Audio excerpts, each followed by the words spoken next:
Let's talk about QCDs, Qualified Charitable Distributions. I'm Chris Kaminski, co-founder and partner here with Concilio Wealth, where we specialize in working with tech professionals at Amazon, Microsoft, Meta, and Google.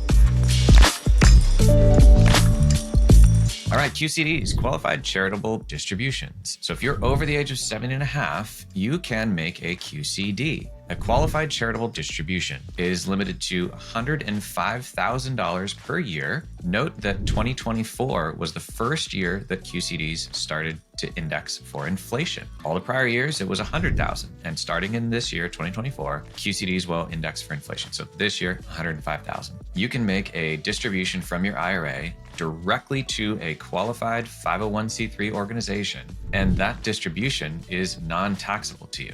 I think what's important to understand here is that that distribution is not deductible to you. So let's say for simplicity, you made a $100,000 QCD. You can't take a $100,000 tax deduction. However, the $100,000 that you took from your IRA does not show up as ordinary income. Also of note is that taking a QCD satisfies your RMD, or your required minimum distribution for the year. Let's say that your RMD is $20,000. $20,000 would be forced out of the IRA this year and would be taxed. If you sent, say, $100,000 over to a qualified charity via a QCD, that RMD is satisfied according to the IRS, and you do not have to pay tax on it. So again, this is not tax deductible. It just is a way to reduce taxation by moving money from the IRA over to a qualified charity. A couple of things. You have to make this distribution directly from your IRA to the qualified charity. If you instead take it onto your own personal balance sheet first, that will show up as taxable income. And then there are limitations on how much you could gift.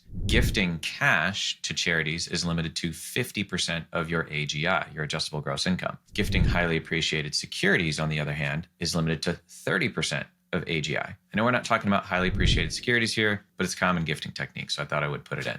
Okay, a couple of other quick rules. Anything with IRA behind it can qualify for this. So an IRA, an inherited IRA, a simple IRA, so long as it's not an active plan, and a SEP IRA, also so long as it's not an active plan, you can make a QCD from. QCDs are 100% excludable from your taxable income, but again, note that they are not tax deductible. It's important to note that itemization is not required for a QCD. This is huge because a lot of retirees don't actually itemize their deductions. So you can take the full standard deduction and you can do a QCD, and you are not required to itemize in order to get the benefits of that QCD. It's worth noting that keeping taxable income lower in retirement can have positive effects elsewhere by either increasing your chance of taking a tax credit or lowering the amount of Social Security tax you pay by having less of your Social Security check be taxed, or possibly even by keeping you under Medicare surcharge rates if your RMDs are large enough to where you have to pay those. Finally, you can use up to $53,000 one time via a QCD to fund a charitable remainder trust or a charitable gift annuity. Those are essentially trusts that allow you to benefit yourself slightly by earning some income from those trusts. And then when you die, the remainder amount goes to a charity. I won't cover those in significant detail in this video, but it is worth noting that you have the ability to fund this one time